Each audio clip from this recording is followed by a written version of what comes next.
What's up everybody, Craig here bringing you another GT5 drag tutorial. This time it's for the Nissan Skyline GTR V-Spec 2 Nürburgring R34 2002.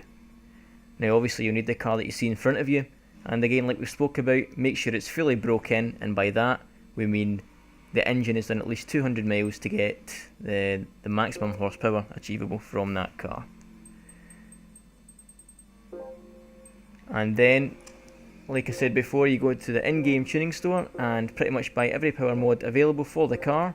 That's from Stage 3 weight reduction, Stage 3 engine tuning, racing intakes, exhausts, Stage 3 turbo, and obviously racing transmission, suspension and tyres. Now you can see here with the top distribution again for the GTR you want 45-55%. And into suspension, I want you to reset to default and follow exactly what you see here. So as you can see, ride height on the front is minimum, ride height on the rear is maximum. Spring rates on the front, maximum, and it's the same with the rear as well, maximum spring rates on the rear as well. So that's 15.5 and it looks like 16.0.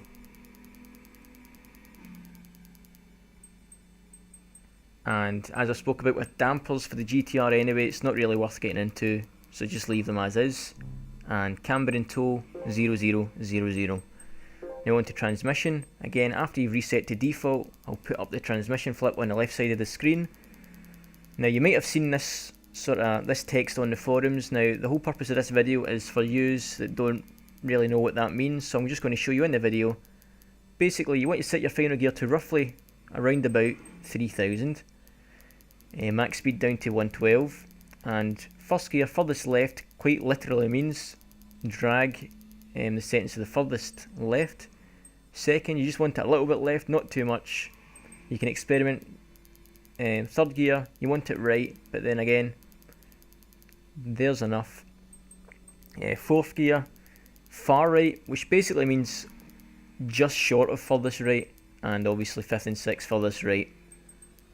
And then to complete the transmission flip, you basically drag the final gear from whatever your preset is, in this case it's 3000, all the way down to 2000, and if you look in the right corner, you'll see the max speed climb to the desired trap speed, and that should be your car drag ready.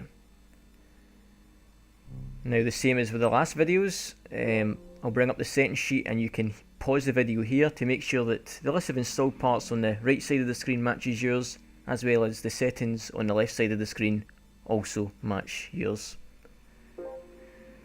Okay, so now that you've got a drag ready R34 GTR, there's two options. You can, one, go to the online lobby, or two, go to speed test to test it out to see what the car will achieve on paper. Now again, if you don't have Special Stage Route X, it's a downloadable content from the PlayStation Store.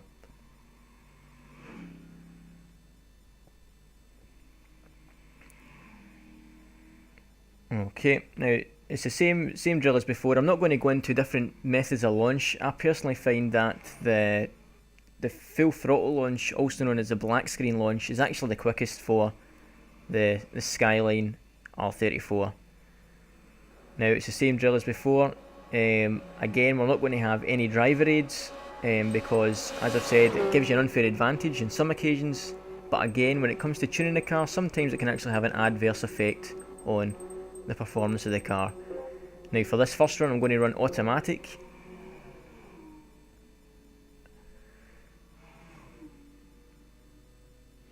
And this is what we mean with a full throttle launch. Quite simply hold the accelerator in from the black screen.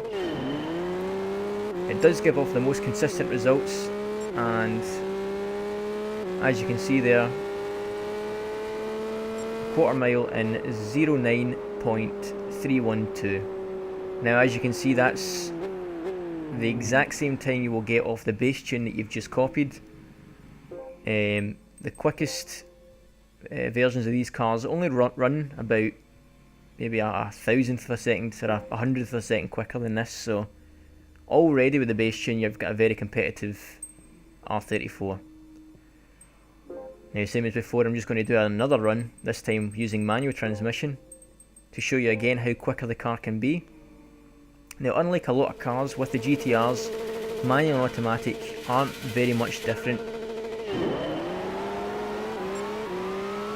If you look on the right side of the screen, the figures look more or less the same, with the only difference being the quarter mile is about 0.003 of a second quicker. So when it comes to online racing, it's not really going to make that much of a difference.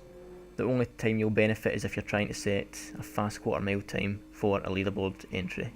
So there you have it. Obviously you can tweak around with that tune and get it even quicker if you want, but as it stands, it's still a very competitive tune for use online. And as always, please leave a comment, please like it if it's helped you out, and if you want to see any future videos, drop me another comment and I'll see what I can do.